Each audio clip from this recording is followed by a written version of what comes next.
दोस्तों, हिंदू, मुसलमान, सिख, ईसाई, अमेरिकन, रशियन, अफ्रीकन, कोई भी हो, जब भी किसी के यहाँ जब भी कोई बच्चे का जन्म होता है, तो जब बच्चा जो होता है वो जब माँ की गर्भ में होता है तो उससे तो दुनिया देखी नहीं होती है। ठीक है, वो ज़्यादा से ज़्यादा अपनी माँ के का एहसास वो समझता है। और जैसे साइंस के लोग कहते हैं, फील करते हैं, वो माँ की सारी बातें सुनता हुआ समझता है, उसके एहसास को भी समझता है, हर चीज़ को समझता है। आवाज़ भले ही ना सुनाई पड़ती हो, लेकिन उसकी फीलिंग को वेव्स के द्वारा, जो ऋग्वेद में लिखा है, वेव्स का जो कंपन का जो सिद्धांत है, वो कंपन के सिद्धांत वेदों के जो हैं वो वहाँ पे आते हैं। वो उन सारी फीलिंग्स को कंपन के थ्रू समझता है। अभी जैसे साउंड क्या है, साउंड भी साउंड जो है वो वेव्स हैं, वो जो आपकी समझ में आती हैं। तो प्रश्न ये है कि जब बच्चा पैदा होता है तो वो रोता क्यों है, तो वो हंसता क्यों नहीं है, हंसता भी क्यों नहीं पैदा होता? क्योंकि माँ के हाथ में आ गया, उसे तो खुश होना चाहिए। इसलिए कि माँ को तो वो बाद में समझेगा, पिता को तो बाद में समझेगा, लोगों को तो वो बाद में समझेगा। वो रोता है इसलिए है क्योंकि वो ईश्वर से उसका कनेक्शन टूटता है। जिस जिस जिस ईश्वर ने उसको उस द्रव्य के गोले में 9 महीने तक जिंदा रखा, उस ईश्वर के से जब वो उसका जो रिलेशन टूट के जब वो बाहर आता है, तो इसलिए वो रोता है। और फिर वो छोटा सा बच्चा जिसने भी दुनिया आंख भी नहीं खोली होती है, आंख बंद किए रहता है, उसने जिसको दुनिया को देखा नहीं है वो भी हंसता है। तो क्या सोच के हंसता? उसने तो कोई दुनिया ही नहीं देखी है, तो हंसे किस बात पे? तो वो हंसता इसलिए है क्योंकि ईश्वर उसको उसके सपने में आके उसके दिल के से उसको भरोसा दिलाते हैं कि हमने माँ के रूप में, पिता के रूप में अपने ही स्वरूप को तुम्हारे लिए इस संसार में छोड़ के रखा है। उसका हंसना, उसका रोना इसलिए होता है। ये मैं क्यों बता रहा हूँ? ये मैं इसलिए बता रहा हूँ कि तुम ये समझ लो कि इस दुनिया में तुम अकेले नहीं हो, तुम्हारे अलावा भी तुम्हारा ईश्वर है। वो लोग हैं जो इस दुनिया के नहीं हैं और वो तुमको वाच करते हैं, वो तुम्हारा ध्यान रखते हैं, वो तुम्हारी हर ज़रूरतों को पूरी करते हैं। इतनी बड़ी सृष्टि बना के रखी है।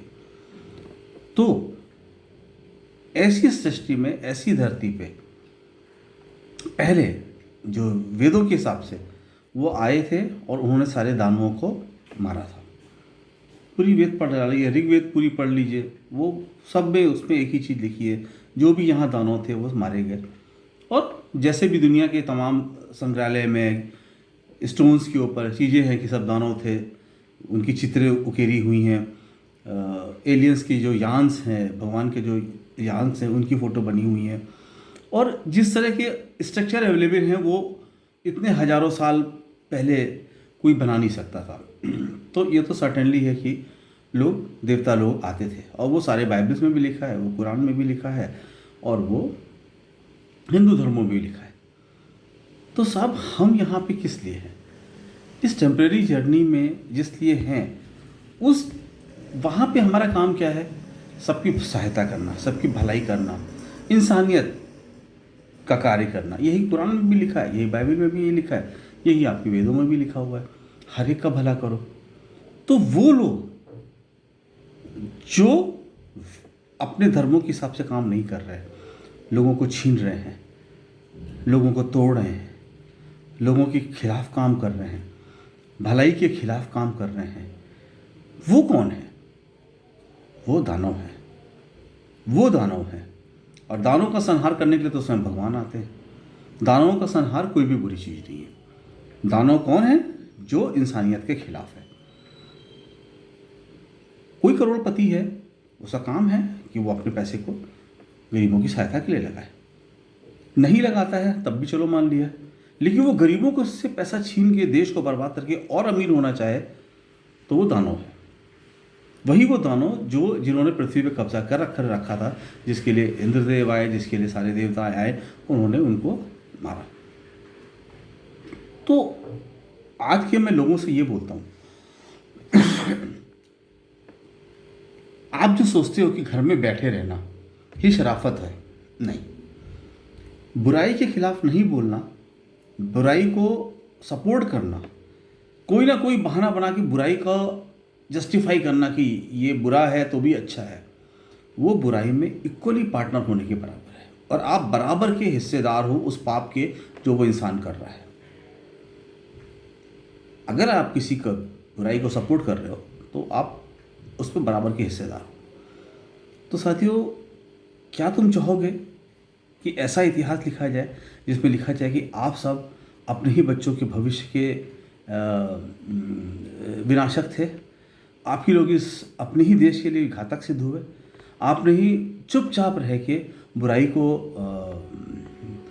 एक्सेप्ट किया, या आप जो बुराई करने वाले हैं उनको लात मार के इस देश से बाहर भगाओगे?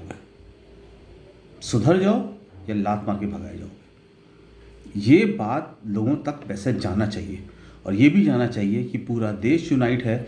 कोई माइकल लाल इस देश को बेच नहीं सकता है, इस देश की संपत्ति को नहीं बेच सकता है, इस देश को ख़त्म नहीं कर सकता है, इस देश का विनाश नहीं कर सकता है। हिंदू धर्म के हो तो, और हिंदू धर्म के नहीं हो, वो जो राक्षस लोग थे उन्हीं के वंशज हो तो उनके साथ हो जाओ जो लूटते हैं, क्योंकि राक्षस भी यही काम करते थे। कत्लेआम, छीनना, झपटना, लूटना, ये वो भी करते थे, खून पीना, वही आज ये लोग कर रहे हैं। तो तुम देखो किस धर्म के हो और किस धर्म का पालन कर रहे हो। अगर उनके साथ रहना चाहते हो तो कोई दिक्कत नहीं है, राक्षस भी इस पृथ्वी पर रहते ही थे, उनके लिए देवता लोग आए थे, वो फिर आएंगे, उसमें क्या है, फिर आएंगे, लेकिन हिसाब तो होगा, उससे नहीं बच सकते। कर्मों का हिसाब से ये सृष्टि की रचना है, बुरे कर्म करने वाला बच नहीं सकता, कोई उसको नहीं बचा सकता। टाइम तुम्हें मिल रहा है, तुमने अच्छे कर्म किए, कभी किए होंगे, वो एक्यूमुलेटेड हैं तुम्हारे पास, तो तुम्हें टाइम दे रहे हैं, लेकिन बुराई का तो अंत निश्चित है, वो विनाश